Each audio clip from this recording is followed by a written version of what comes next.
People don't want to have to think about a game. People don't want to have to actually criticize or critically think about it, because then the dopaminergic rush wouldn't be there. If this game dies in a year or two, do you love it so much that you will continue to play it? You're going to be rolling like a rubber ball bouncing off the wall after you're playing kickball.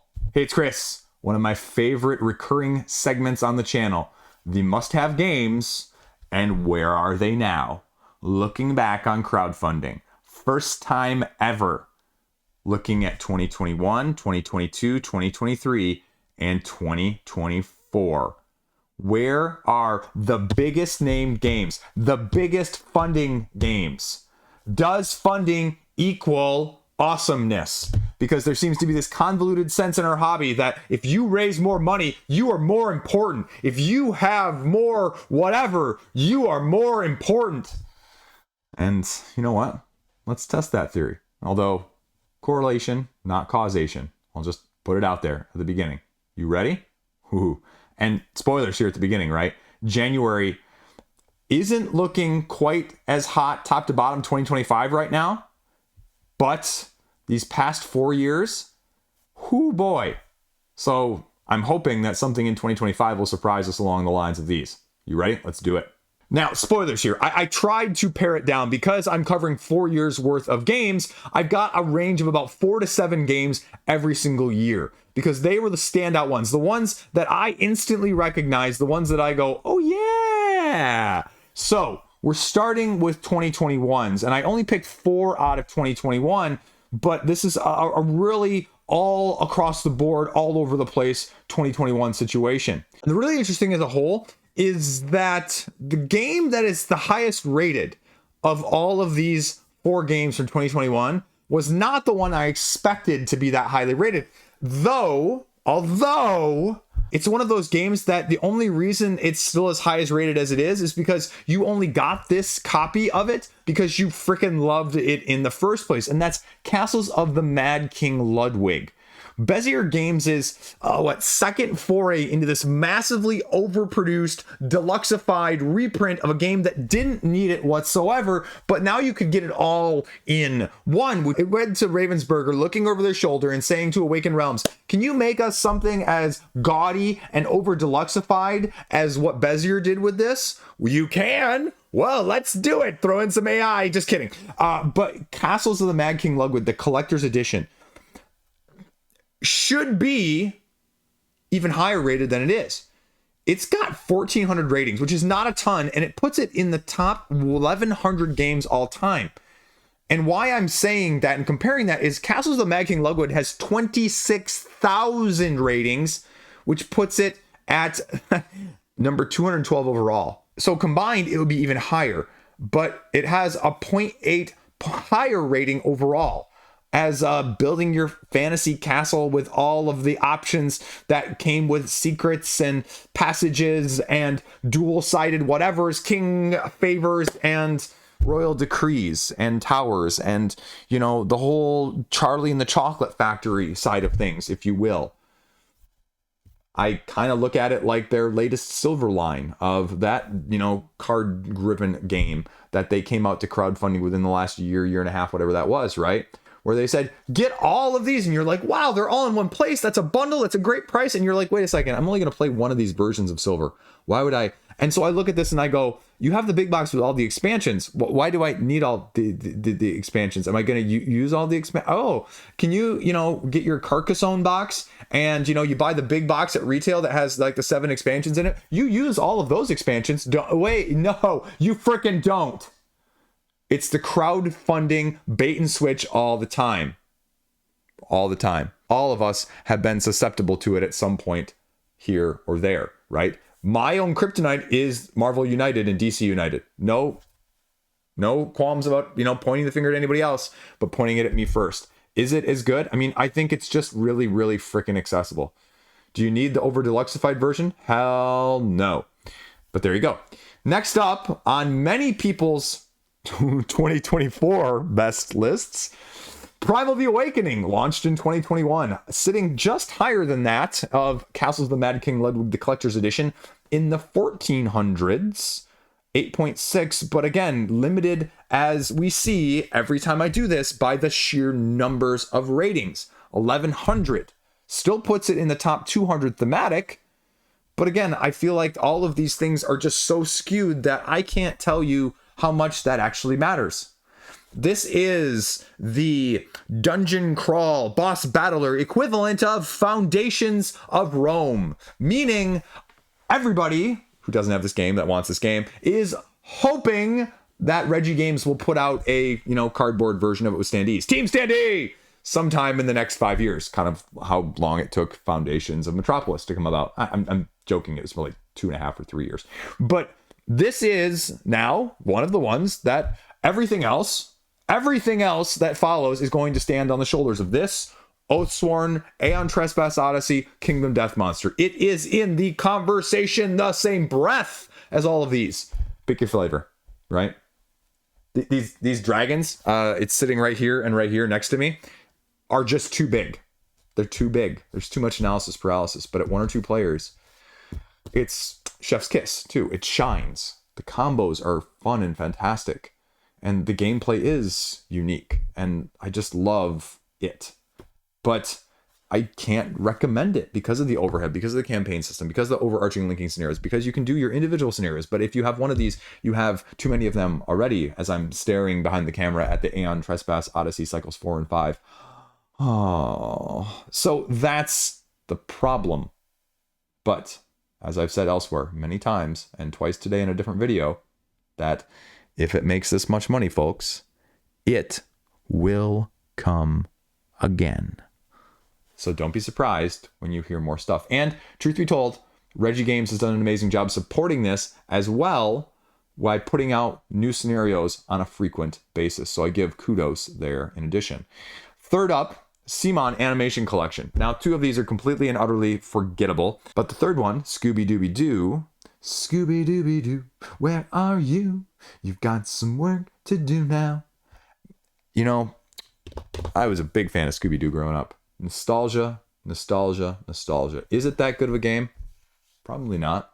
Do I have the colored painted miniatures that the deluxeified version came with on crowdfunding that you can't get at retail? I do. Is it probably too light? Have I been meaning to play it a bunch more with my kids? Yeah, I have. I'm not sure it's a super, super great cooperative game. Accessibility, and it passes the visual test for the kids. And so that's the reason it hasn't gone anywhere. My older 2 have watched tons of Scooby-Doo with me. By the way, I will argue in the comment section down below, Be Cool Scooby-Doo is the absolute best version of it, only followed by Mystery Inc. Although Mystery Inc. has a much larger and much better overall story. Be Cool is like the cool version for adults, and you'll be laughing because the kids won't understand some of the jokes that are thrown in there. However, it's not like the end-all, be-all game in terms of these cooperative ones, and the only reason I haven't gotten rid of it is just that.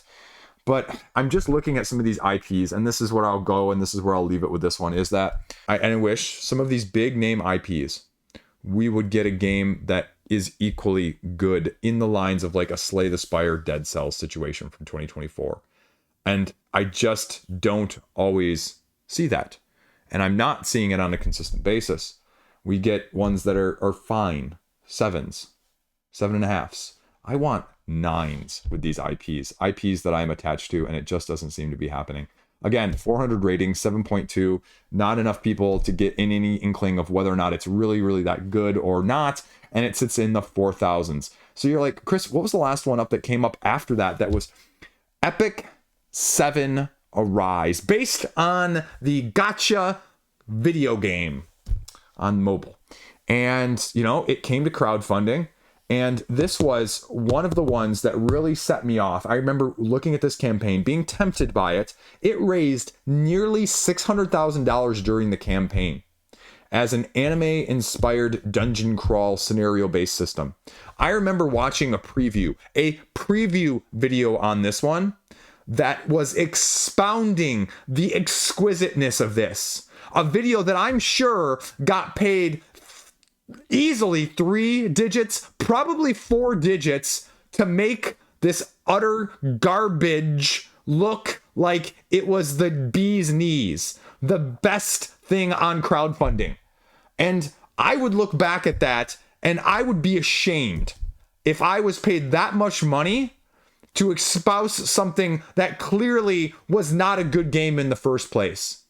But yet, that's what our hobby has become, especially on crowdfunding, is if you pay enough to somebody who's willing to take it, somebody will say anything that you want them to.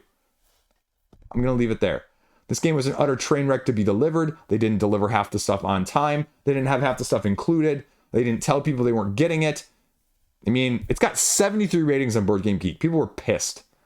And it's just not a good game. Not a good instruction. You have to know some of the app in the first place. Just a complete and utter bleh. So that is 2021. Now we move on to 2022. I chose 5 big ones from 2022. First up, Thunder Freaking Road Vendetta, Restoration Games. This is one where, boom, I always say it. Mea culpa, eating crow, putting ketchup on my hat and chowing it down because I was wrong about this one. To be fair, the first campaign that they ran for this one, the one that got canceled, it was not a good campaign page. It was not a good, why should you get this? It was not a good, this is actually freaking awesome. And then they came back and they did that. And I ended up buying this one online over the phone with a credit card because I called a random game shop in another state halfway across the country and gave them my credit card number and they sent me a Maximum Chrome edition. Just got Carnival of Chaos delivered at, before the end of 2024 and an absolute masterpiece. 371 overall, 56 thematic game. It's, Mad Max the board game. Is that what you want? A racing, bash them up, smash them, grab them, everything along those lines. Do you need Maximum Chrome? Absolutely not. You get the Chop Shop and you pick your other whatever expansion you want, maybe Carnival of Chaos. Those would be my 2 suggested picks. And you mix match and do however you want now that you have plenty of customization and smash them up, take that style of things. This is Super Smash Brothers for car lovers, if you will, from that style. And so it has overachieved in every sense, therefore, since then. It has raised a ton of money when it has come back to crowdfunding to show you that people really, truly do love it. And it's one of the highest ranked games in this whole video. Secondly, actually, is the only game that I can remember in the last probably 2 years, one of the only games that I regret selling. I recently sold my copy of Marvel Zombies, and I sold it and I regretted it almost instantaneously afterwards. This may be the best iteration of Zombicide. I just never gave it a fair shake with my kids. We love United. We love Champions. We love United. We love Legendary. And I just couldn't get this played enough. And so I sold it. And, I didn't sell it for all I probably could have gotten. I just wanted to get rid of it because I want to make space. And now I'm like, oh, crap, I want to get it back. And that's probably happened to 2 other games in the whole history of my collection. This probably is the best iteration of Zombicide for me. And I think the mechanics are nice. My problem is I want the cool stuff right away. And there's a little bit delay there. But it's ranked 1,000th overall. 153rd thematic, better than even, say, something like Primal. And so it has been shown to, be well received at this point. Do you prefer this? You can get your DC version. You can get your regular version. You can get the upcoming Game of Thrones White Death version. You can go backwards and get the Black Horde or the Green Horde or whatever Zombicides, Walking Dead style of things you want, or even Space Invaders Zim style, if you will, as well. But this one, from a thematic side of things, as I say, theme doesn't break it for me, but theme can make it over the top better as well. And I think this is a prime example of that. Is it the most well-rated Zombicide overall? No, I mean, second edition as a, just straightforward vanilla one is in the 500s. But this is the one still that I'd say, if you're a nerd like I am, boom, shakalaka, get it to the table, and, I'm going to have to maybe try and reacquire it. So, third up, and this one conundrums me every single time that I talk about it, right? Astro Knights, indie board and cards. I just cannot wrap my mind around this. I said it a couple years running now, but I think it's been proven true, is that for some reason, this thing never grabbed people the way Aeon's End did. Is it a thematic incorporation thing? Sci-fi not as good as fantasy? By all accounts, whenever you guys talk to me about it in the comment section, whenever I hear about it talked about mechanically speaking, comparatively as a deck builder cooperative with the ability to customize your character and fight the baddie along the way, hard difficulty, with a variable market as you defend your hometown style of things, people overarchingly say that I prefer this one. Or is it a saturation of Aeon's End saying, you know what, I'm in for a penny, in for £1,000, almost literally, for Aeon's End, and so I just don't want to get any more, even if you tell me it's better, because then I'm going to feel like Aeon's End isn't justified. I'm going to feel like I have to sell it, and then I'm going to want to play it, and then what am I going to do with that? And it's going to make me feel bad that it's collecting dust, you know, right? But I thought maybe I was just taking crazy pills, and I was the only one saying this on the internet. But then, you know, if that wasn't the case, why do you then retheme it with Invincible, what they just did on crowdfunding at the end of 2024? If it was so well thought of and so well selling elsewhere and so well pervasive, and that you're still putting out Aeon's End, you know, and that you rebranded as Invincible, again, cooperative deck building. You know me, love cooperatives, love hard games, love deck building. And I would be amiss, again, just like in years past when I've talked about this one, that I would love to try it. I'd love to trade for it. But I'm also not going out of my way to do so either. It sits in the 1900s, 300s thematic, and I think that's relatively representative because it's just gotten a much smaller sample size as a whole, with 1,100 people rating it on Board Game Geek. So that's kind of, I think, where things have landed. Now, I actually thought this next one was going to be much higher. Skytear Horde, actually from Skytear Games, with their upcoming Onward MOBA style in the lines of a Battle for Eternia. I think that looks absolutely stellar and killer. But this is the card-driven version of just a MOBA lane battler. It's difficult. It's an amazing game. It's best at one. It's best at the solo side of things. They've got the campaign version expansions coming out, or very, very near soon, be before or after this video. The Monoliths expansion was out before this, so we've already seen 3 campaigns from them. Onward, I'm sure, is going to kill it. It's just whether or not this is for you. The rules aren't the best. They're fine, but that's probably the biggest barrier to getting it played more. But it's a fun, creative way in the deck building style of things, in general speak, where you can't just play everything. You don't redraw cards until you kill something. And that is a clever mechanic that is highly underutilized when most card-driven, deck-driven games like this are play all my cards and then grab more cards. Play all my cards and grab more cards. And so this does something different.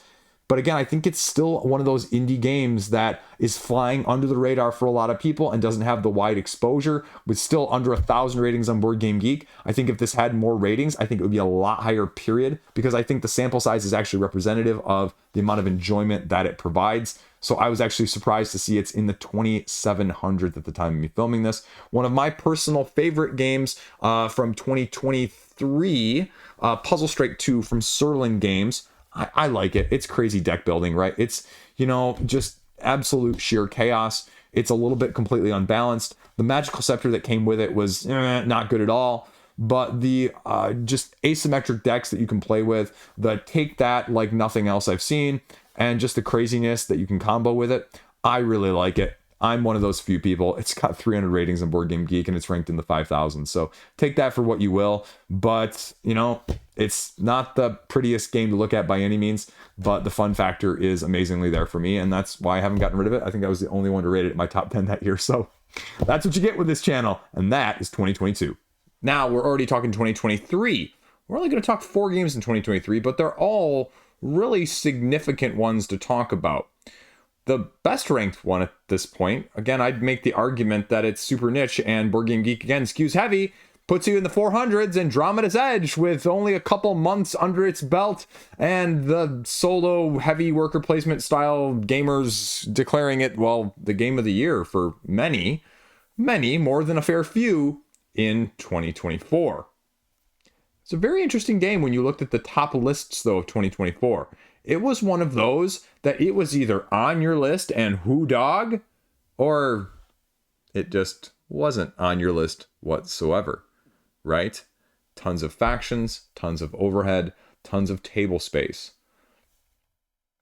It's space theme worker placement. Do you enjoy that? Is this the one for you? The problem is, nowadays, with these games that are designers' dream games, where they say, I want this game to have everything all at once, it's troublesome to find out because you're paying triple digits to find out potentially if you like a game or not. And I don't know about you, but I'm not really as big a fan of paying over $100 to figure out whether or not a game is right for me, right? Screw selling it on the secondary market, but you know, there's nothing more disappointing than finding out, regardless of how much you pay for it, but especially doubly so when it's that. Is it going to continue to rise? Yeah, absolutely.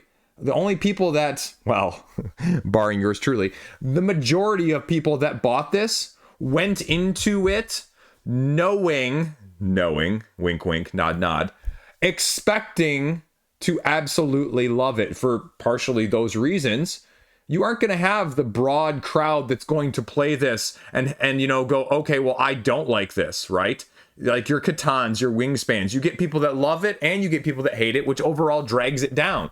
Andromeda's Edge is a niche within a niche within a niche within a niche. And so actually I'm surprised it's only in the 400s at the time of me filming this. So take that for what you will. The other one, my second best game of 2023, because it freaking delivered, right? Zoo Mother Nizia Vadis, right? It's a redo of a Nizia game. Aren't the redos? Nizia puts out too many in a year, right? They aren't all good. They aren't, oh, but when they're good, they're freaking amazing, right? It's like wrestling, if you've seen that video. And where I'm going with this, though, is that this is a game that shouldn't work as many player counts as it does. It shouldn't be as fast playing as it is. It should not work dynamically with the player powers to give other people advantages in order to, you know, quid pro quo the situation. And yet, it's it just overachieves.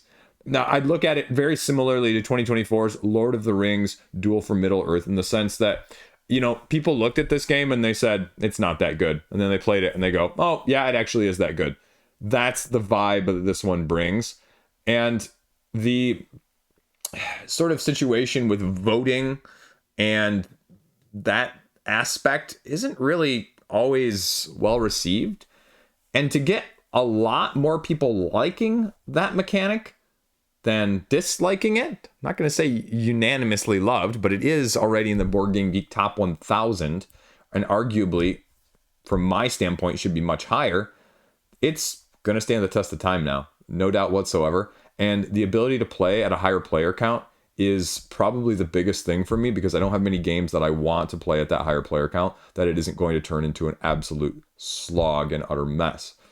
Then, surprisingly, but not surprisingly, after finally getting my copy, Marvel United Multiverse, right? 3,200, it's got an 8.5 rating. Speaking of a niche within a niche within a niche within a niche, I mean, no one's going to buy Multiverse. Well, again, going extreme there. Can't say nevers and evers. Most people aren't going to use this as the jump-in point. Most people aren't, just like DC United, for the most part. And for it to be 3,200, though, I sort of wonder, just like when I did this video and talked about Dice Throne, with Marvel being split up in terms of the, you know, Kickstarter one versus the retail one when the original Marvel one came out. Similarly with the X-Men one just being in the process of delivering it, me filming this, which I have my copy sitting down right here next to me. It should be overall a lot higher. I mean, Marvel United is, you know, a really freaking well-rated game. Just prior to me releasing this, the Dice Tower put out their top, and that was the only game, I believe, across all four lists, the 3 Dice Tower people and the People's Choice, which, doing a meta comparison that someone did over on Reddit, put it actually as the top ranked game of all of theirs combined, you know, because they order, rank it, point base it, sort of, but, right? And so, is Multiverse that much better? Probably not. Again, I'm biased towards it. But I'd make the argument that the coolness is the villains. You toss half the heroes out, you toss half the expansions out, and you keep what's left and what's rest after you've played it through a couple times. And you can have hundreds of plays, hundreds of hours of plays, like I do, and have it be one of your most played games and be very satisfied with it. And so it's one of those where, even if you want to go back to the Andromeda's Edge, if you're that person that's played Andromeda's Edge and posts about it online, they've played it 100 or 400 times in the first month that it's been delivered, which reminded me that I just saw a video the other day of someone saying they played 100 hours of a game that hasn't even been released to backers yet somehow. And that's your vibe. That's awesome. Because that is what this is about. And so 3,200 or not, screw it. But again, mark my words, we have not seen the last of the United system. There will be another. I sense another, to quote Star Wars, you know, when Luke's up in the throne room fighting Vader and they senses Leia. Anyway, so then last up from 2023 is Among Cultists. Godot Games, sort of Among Us, the board game, unofficially, if you will. It does stuff that no other social deduction game has really replicated in the same way.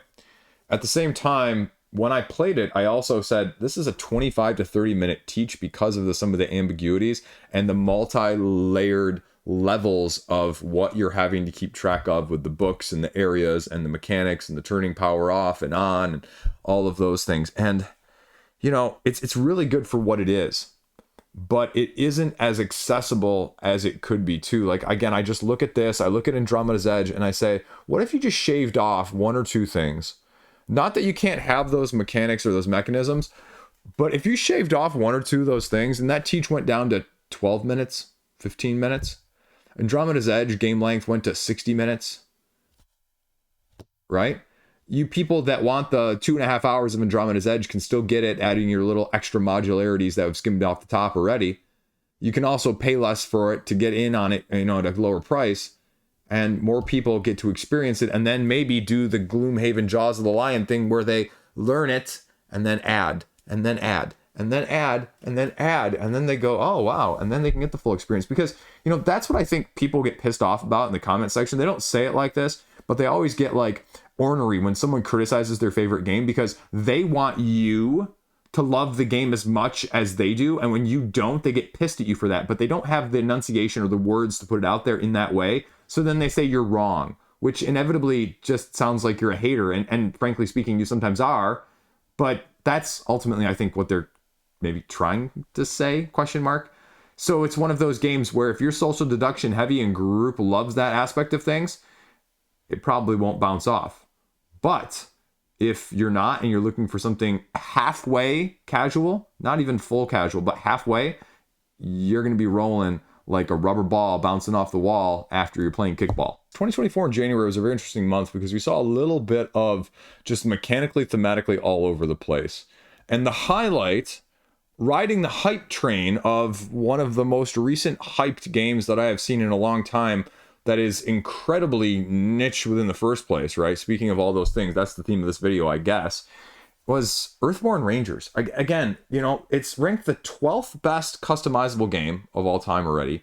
146 thematic, and it's in the top 955 right now for overall games.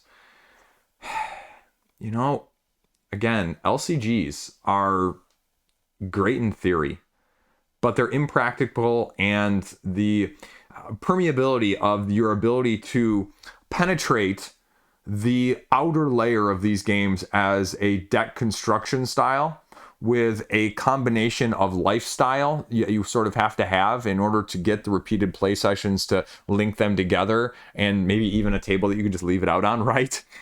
Makes it more of a difficult sell, in my opinion.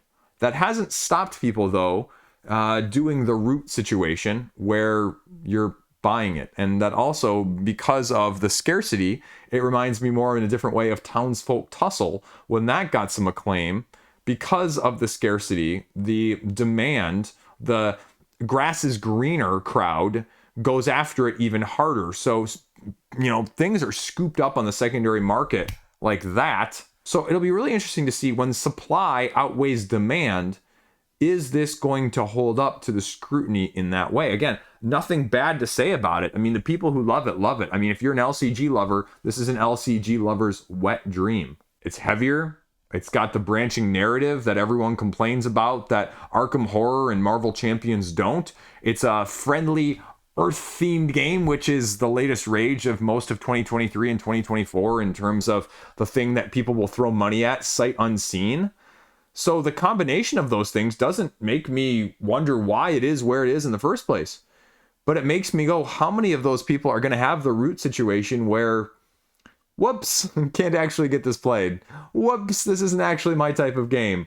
Whoops, this is a little bit heavier than the other stuff in this style that I'm a little bit used to. So have to put that out there and at least, you know, put that disclaimer there. The question of how distilled a game can you make out of a bigger style of things, sort of the opposite that we were talking about with the Andromeda's Edge situation, right?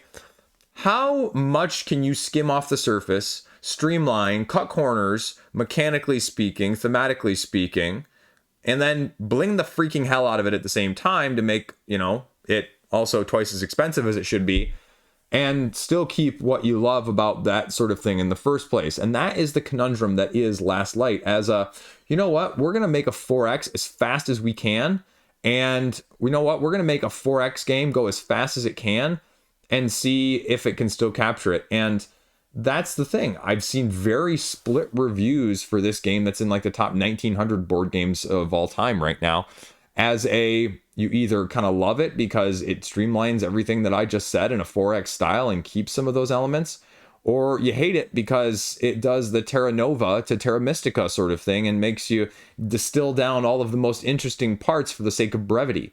Right? That's the whole problem with social media. Everyone has no attention span. TikTok and Insta Reels are rotting people's brains. I mean, it's the reason why things like TikTok and YouTube Shorts get so many views, especially even in our hobby. Those things outweigh anything anywhere else because people don't want to have to think about a game. People don't want to have to actually criticize or critically think about it because then the dopaminergic rush wouldn't be there if you had to do those things. And then it might make you regret doing some of those things if you had a counterpoint to it in the first place. Anyway, how did I get on that tangent from Last Light? But that's the question with Last Light and Gray Fox is, is this a game that you absolutely love utterly beyond all else? And then you can pay 4 times the price of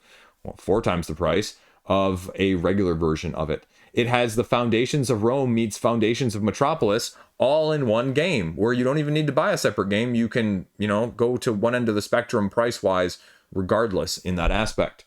And again, spacefaring is fine. I would love to see more 4X games that are, well, not as spacey.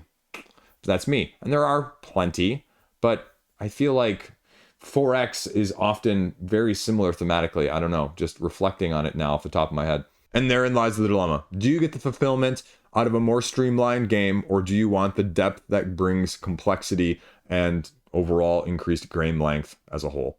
So that's what you're wondering with this one, which is why, again, I feel like it's about where I would expect things. So it will be interesting to see what happens with it going forward. And speaking of games that have kind of gotten a little bit of divisiveness, I've had this one on my radar. I reached out to Dronda a while back about Explorers Navoria when the campaign ran, and then, post-campaign about reviewing it.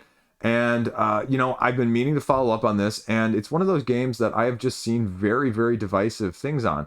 They say that as a card-driven tableau, combo-driven situation, people either love it for what it's doing slightly different, slightly similar, especially with the expansion offering more in those ways, or they hate it because it's, multiplayer solitaire, ask vibe, whatever you want to call that, whatever the criticism is in that regard. And they, again, as the quote I've seen a couple places bigger than others, bored by it.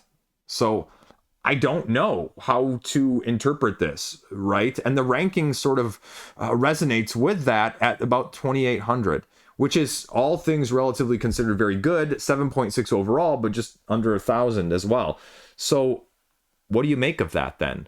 How do you do that? And for me, at that point, similar with Last Light, again, I think they're both very good for some certain folks, but they both also scream to me, I don't know how I feel, even though I potentially like the mechanics. So wait for somebody else to bring over to game night. And again, I don't say that as a bad thing. I say that as a holy don't click and buy everything that even tempts you. Otherwise, you're going to have more games than I will before the end of the month sort of situation, which leads into the speculative portion of things, which ties directly into the next game of Altered, one of the most funded crowdfunding games of 2024 as a TCG model. Equinox Games really kind of gave it to us, and again, ranked 77th already customizable. The second set of this customizable TCG element of Press Your Luck is out there, and the mechanisms are a little bit different. You're scoring up and down tracks, moving your pieces that way with terrain interactions. Criticism mainly being that the terrain isn't as interactive as people would like along those areas. which apparently the second set is supposed to fix. But I just look at the TCG market sort of like the LCG market. Are you willing to chase stuff? And this one makes you utilize more of your commons and your uncommons, which many other games, well, frankly speaking, don't always. But again, when you're going up against the giants and the behemoths, like the more recently released Star Wars Unlimited, which has made it, basically relevant and strong from literally set one on, I think that it's interesting to see. But I ultimately don't know what the staying power is. So I guess whenever you look at a TCG, my recommendation or my thought process, even at this point, is that if this game dies in a year or two, do you love it so much that you will continue to play it?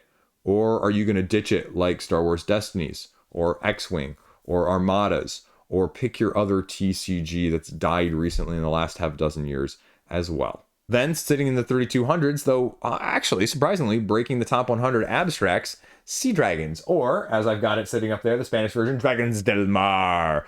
And again, it's a little bit of a slight area control twist on placing your wooden dragons down in areas and scoring combos based off of the card play patterns that you're matching and building. It's very nice for what it is. I'm not sure I want to play it at 4. 2 is a little bit not as much interaction. But you know what? It hasn't gone anywhere either in my collection. I haven't played it recently, but I'm pretty happy with it too. So it's one of those sort of similar to a Dragon Castle, if you will, from a completely different everything else but name, that I go, I know why this is in my collection because it fits the more zen, peaceful play style that I like. And the overhead is super low and it can be played with anybody. But I also ultimately don't always find myself clamoring to play it either. So it's one of those that it's happy to stay. It's not taking up space that I need for something else. But, in 2 or 3 more years, could I see myself getting rid of it? Maybe. And maybe that's why it's sitting in the 3100s right now on Board Game Geek. But I could also see that rising as people say, okay, well, this, 2.0 rating and 30-minute game is really just kind of a nice, pleasant experience on a nice, easy game night where it's cold outside and you don't want to think very hard. Then we got 2 more here at the end. Kabuto Sumo from Allplay, arguably Allplay's most successful series or game set with their latest iteration expansion standalone. I actually have to do a review out for it. They sent me a copy of it, and again, it's one that I've sort of grown on, where it's this antithesis of what we're used to with a lot of dexterity games, especially when they're flicking, where the rapidity and the strength and the just agility of these fast movements or the quick movements are what they rely on to anchor the game and anchor our, like I already said, albeit way too short attention span in the first place. And Kabuto Sumo takes a secondary spin on that and makes you go, if I do this, things gonna move on this little platform like the way I want them to? You're gonna give me an asymmetric little power to kind of mess with people even further? Is it gonna be predictable? No. Am I gonna mess things up? Yeah. Is someone else gonna get luckier than me? Probably.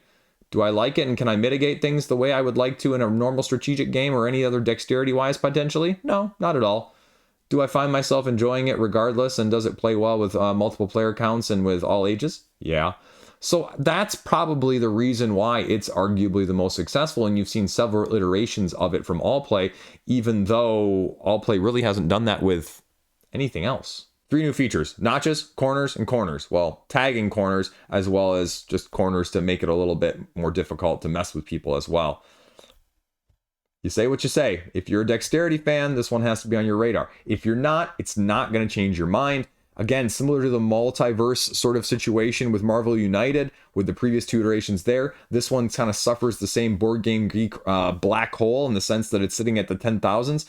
Because, again, the people who are going to get it at this point are probably the people who love it. It's probably a better entry point, remarkably or arguably, but also it's probably not got the name recognition yet either. So being in the 10,000s at this point, rank-wise, doesn't shock me one bit whatsoever. The last one on this list, WTF, man, Eve, the board game. And, again, based off of the video game in the first place, supposed to be to backers at the end of 2024. Whoop! Oops, that didn't happen. But oversized production models, and I'm going to read this straight from the description, so I'm not going to make this up and you think I'm just randomly spouting off things that could be describing literally any 4X or spacefaring war combat whatever style game. Faction development, glory awaits, expand your empire, build your economy, epic starships, spectacular battles, universe managed. Still looking for more? You can get multiple expansions from the get-go. Does that sound like anything else you've heard recently? I mean, we just saw Masters of Orion Ad Astra Fund earlier in January. Like, I could have been describing that one. I could have been describing the other yet-to-be-undelivered spacefaring style game, Stellaris. I could be talking about Eclipse. You could be maybe vaguely also talking about Twilight Imperium. Probably 2 or 3 others that I just don't even know about that are similar in many shapes, forms, and themes. They're in the maybe slight stages of production at this point. I think you're going to be lucky to get this one, 3/4 of the through the year. I mean, if you said September right now, I'd probably still give you the over, and I'd probably say October or November. And again, is this your thing? How do you differentiate this, right? Like, at least with some of the dungeon crawlers, I can point at it and say, yeah, that's going to be mechanically, ooh, I think that's, don't have a clue with this one. So it's going to be a crapshoot. And, well, we'll see when it arrives. That's all I got. Looking back on January, keeping it real, and getting myself in a little trouble with some snarkiness. It's just one of those things you got to do, folks. You got to have fun with it. Don't take it too seriously. It's why my production value is so crappy. That's all I got. Patreon me up. Help me get to 20K. Won't happen, but we're going to try and shoot for it anyway and pretend like it is. That's all I got. Stay classy. Peace out. See you around.